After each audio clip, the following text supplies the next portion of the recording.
Quand elle ne présente pas Affaires conclues sur France 2, Sophie Davant enfile le costume de directrice éditoriale d'un magazine à son nom lancé en 2022. Une publication pensée comme une conversation entre femmes qui ont acquis une expérience de vie leur offrant recul et connaissance de leurs vraies aspirations, qui sont pleinement tournées vers les autres, sans pour autant négliger leurs désirs personnels, peut-on lire dans un communiqué. L'animatrice précise : « Je souhaite que ce magazine soit fidèle à ce que je suis. Je tiens à me faire plaisir dans toutes les étapes de sa création, en explorant des sujets qui me sont chers, qui sont ceux de toutes les femmes qui ont un beau vécu derrière elles, fait de hauts, de bas, d'expériences difficiles, de grands moments de joie, d'accomplissement, de séparation, d'épreuves, de conquêtes et qui ont la vie devant elles. » Comment garder le lien ? Peut-on lire en couverture du dernier numéro de S par Sophie Davant paru le 11 mai dernier. Invitée sur le plateau de C'est à vous 2 jours plus tôt, Sophie Davant explique vouloir donner des conseils à celles et ceux esselés par le Covid ou encore prodiguer des astuces quand on souhaite recréer du lien avec ses amis.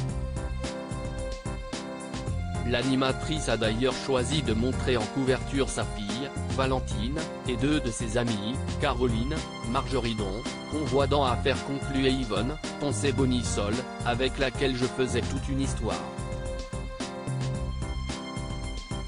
La célèbre psychologue de l'émission de Jean-Luc Delarue a noué un lien très fort avec la présentatrice. Elle m'a recueilli à un moment où j'en avais bien besoin, explique la compagne de William Lémergie, avant qu'un silence lourd de sens ne s'empare du plateau. Cet animateur que Sophie Davant a dragué dans cet avou. Malgré la confession de Sophie Davant, l'ambiance reste à la bonne humeur dans cet avou. Aux commandes de l'émission, Anne-Elisabeth Lemoine précise que si le magazine met en avant les femmes de plus de 50 ans parfois invisibilisées, ces dernières ne sont pas toujours très tendres. Ce sont elles qui vous critiquent le plus parce que vous osez porter des mini-jupes par exemple ? Et Sophie Davant de répondre : oui, mais ça si est un phénomène de société. Si est vrai qu'on n'est pas tendre vis-à-vis des femmes et que les femmes entre elles sont souvent cruelles. Mais bon, j'invente rien.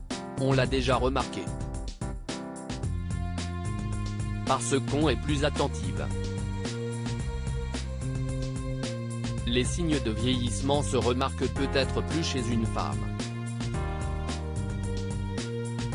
Elle prend alors pour exemple son voisin de table, Michel Siemès, 66 ans, qu'elle complimente sur son physique : « Regardez, lui, comme il est beau avec ses cheveux blancs et sa barbe blanche. »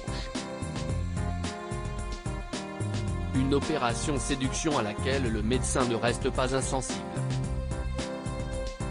« Tu es très belle Sophie encore », rétorque-t-il en lui baisant la main.